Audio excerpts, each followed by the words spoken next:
we talk about federal headship. Adam was our federal head. That means legally speaking, in the eyes of God's law, he legally represented us. It's a legal relationship.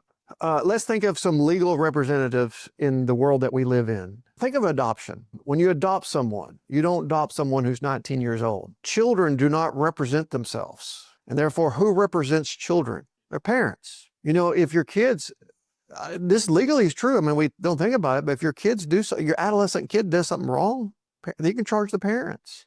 And often it happens. Parents have gone to jail for what their kids have done.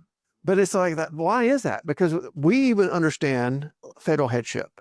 Our court system understands it. We call, it's just legal representative. Another legal representative is marriage. Think about this. You marry a poor person who got debt. Once you say, I do, is that debt of your spouse yours? Now that works for the negative, but what if she's filthy rich? What if she's not in debt? She's got millions of dollars. All of a sudden, what belonged to her now belongs to you. Because when you're married, you become a legal unit. And you're no longer two individuals. You become one flesh. You can become one entity. Works for the positive, for us, we hit the positive of Christ's righteousness. But it also works for the negative. Christ gets our debt. So it works both ways when you get married, Or let's say your wife, without you knowing about it, takes your credit cards and has a secret life, goes crazy on both of your credit. Your credit scores are joined together. And you don't know about it. You didn't waste the money. But then she dies. Are you responsible? You can say, hey, that was my wife. The credit card, the banks aren't going to care about that.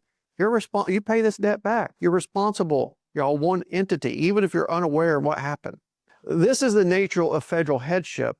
And this is why Adam's sin was imputed to us. I mean, we were one entity in the eyes of God's law. And Adam sinned, and we're all accountable. I mean, his debt didn't get paid, so it gets passed on to us.